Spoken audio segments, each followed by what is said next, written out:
Good morning. আমি সুস্মিতা। আমার নতুন একটি ব্লগে আপনাদের অনেক অনেক স্বাগতম। আশা করছি আপনারা সবাই ভীষণ ভালো আছেন, আমরাও ভীষণ ভালো আছি। আজকে তো শ্রাবণের প্রথম সোমবার, সবাইকে শুভ সোমবারের অনেক অনেক প্রীতি ও শুভেচ্ছা। সকালে তোমার পুজো হয়ে গেছে, আর দেখো আজকে আমাদের শিব ঠাকুরকে কতটা সুন্দর কিন্তু লাগছে। আর এই দেখো ঘন্টার অবস্থা। কোত্থেকে নিয়ে আসিস সেটা?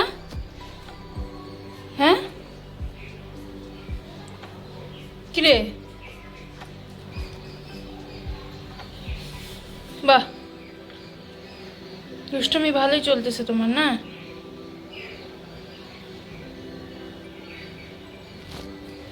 বল, কিছু বলবি? বলবি কিছু? দেখতেই তো পারছো ঘন্ট এদিকে কি অবস্থা করেছে। সন্ধেবেলা হয়ে গেছে, চলো আজকে একটি রেসিপি শেয়ার করব তোমাদের সাথে। চলো আগে রান্নাঘরে যাই। এখন যে পেস্টটি দেখতে পাচ্ছ এটা হচ্ছে বিউলির ডালের পেস্ট। এর মধ্যে দেওয়া আছে মৌরি আর একটু লবণ, আর এখানে জিরে, ধনে, লঙ্কা, কারি পাতা সব কিছু গুঁড়ো করা হয়েছে। আর এই যে ব্যাটারটা দেখছো, ওই ব্যাটারটাকে কিন্তু সুন্দর করে বড়ার মতো কিন্তু আগে ভেজে নেওয়া হচ্ছে। দেখো কি সুন্দর কিন্তু বড়াগুলো দেওয়াও হয়ে গেল। আর এই যে দেখো আমাদের বড়াগুলো কিন্তু সুন্দর হালকা ব্রাউন কালার করে ভেজে নেওয়া হয়েও গেছে।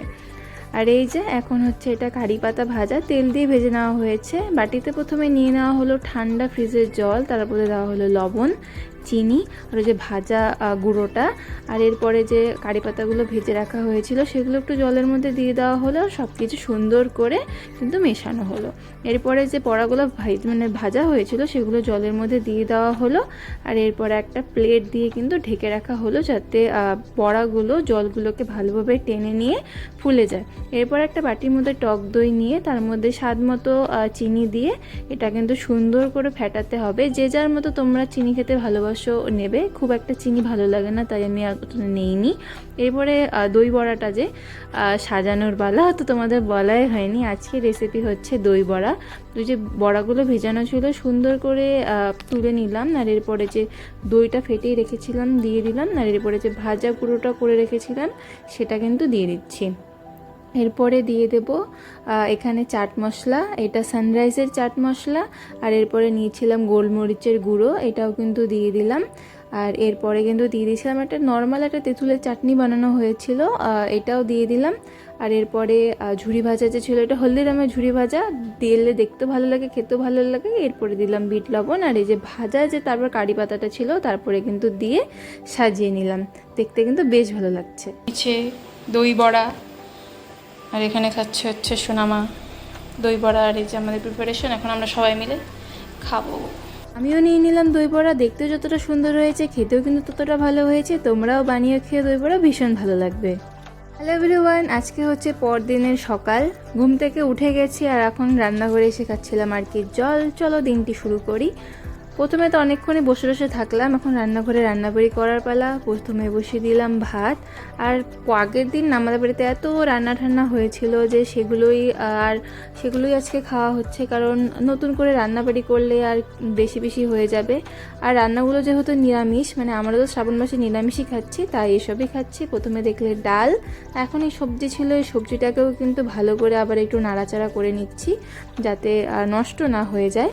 আর এদিকে দেখো আমার ভাত কিন্তু অলমোস্ট হয়েই গেছে, আর কিছুক্ষণ থাকলেই কিন্তু হয়ে যাবে। আর এখানে বানানো হচ্ছিল আজকে চাটনি। আর এরপরে আমি ভেজে নিয়েছিলাম এই মশলা পাঁপড়গুলো। এই পাঁপড়গুলো না বেশ ভালো, সুন্দর একটা গন্ধ আছে, আর খেতেও কিন্তু বেশ ভালো লাগে। মানে খুন্তিতে না জল ছিল জন্য একটু ছটপট করছিল। আর এই যে আজকে আমাদের নিরামিষ রান্নাবাড়ি, দেখো অনেক কিছুই কিন্তু হয়ে গেছে, সব কিছু কমপ্লিট এদিকে হয়ে গেছে। আর আমি আর কি রান্নাঘরটা এখন সুন্দর করে পরিষ্কার করে নেব, না হলে ভালো লাগবে না। চলো দেখতে দেখতে সব কিছু কাজকর্ম আমার হয়েও গেল। আর দুপুরে এখন খেতে বসে পড়েছি। প্রথমে নিয়ে এখন ভাত মাখছিলাম আমি কচু শাক দিয়ে। সবগুলো রান্নাই কিন্তু খেতে খুব ভালো হয়েছিল। চলো, খুব খিদেও পেয়ে গেছিলো, তাড়াতাড়ি করে খেয়ে নিই। এরপরে তার কোনো কাজকর্ম নেই, ঘন্টকে নিয়ে খেলবো, এই তো এটাই কাজ। চলো, খাওয়া দাওয়া তো হয়ে গেছে আমাদের। আর কি এখন বসে আছে। আজকে তো শ্রাবণের প্রথম সোমবার, সবাইকে অনেক অনেক শুভেচ্ছা শুভ সোমবারের। সবাই বাবার মাথায় ভালোভাবে জল ঢালো, ভালোভাবে দিনগুলি কাটাও, সুন্দরভাবে কাটাও। বাবা যেন সবার মনো ভরসা সব পূরণ করে। চলো আর কি, এখন খাওয়া দাওয়া হয়ে গেল, বসে থাকবো, কাজকর্ম নেই এখনকার মতো। টাটা, পরে দেখা হচ্ছে। সন্ধেবেলায় তো চা মাস্ট, মানে আমি বানাচ্ছিলাম সন্ধেবেলায় চা প্রতিদিনের মতন। আর আজকে জানি না মা আবার নতুন করে কি বানাচ্ছে, মাখতে থাকুক, খাওয়া দাওয়ার পরেই কিন্তু জানতে পারবো। খাওয়া দাওয়ার পরে মানে চা খাওয়ার পরে জানতে পারবো।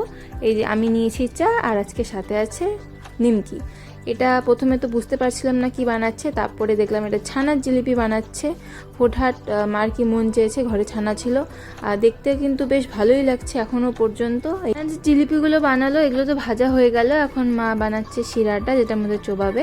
আর এই যে আমাদের ঘন্টর ভারী মন খারাপ, ওকে তো আটকে রাখা হয়েছে, মানে প্রতিদিন আটকে রাখা হয়, আর আজকে না একটু খোলা হয়েছে, এখন যেন একটু খুশি খুশি। এটাকে আমরা এখানে বেঁধে রেখেছি, আজকে ঘুরিতে আসিছে কাকিমণি আর মা দুইজন। বাহ, ফটোটা সে ভালো আসতেছে তো তোমাদের, চকচকা চকচকা ঝকঝকা। হ্যাঁ, ভালো লাগতেছে। মা এনেছে মাজা, তাই এখন খাচ্ছি মাজা। আর এই দেখো মা যে বানালো ছানার আমিত্তি, এগুলো কিন্তু কমপ্লিট। সন্ধ্যাবেলা সবার টিফিন হচ্ছে এখন। এগুলা সিঙ্গারা না প্যাটিস আর মিষ্টি আনছে মা, আর এই আমিত্তিটা বানাইছে এই মা। এই যে এখন মাদেরও দিয়ে দেওয়া হয়েছে। ও কাকিমণি প্যাটিস আনছে, আর মা আনছে বোধহয় মিষ্টি, সবাই মিলে সবটা নিয়ে আসছে। এখন আমরা খাওয়া দাওয়া করি। কিরে ঘুরে করবি এখন?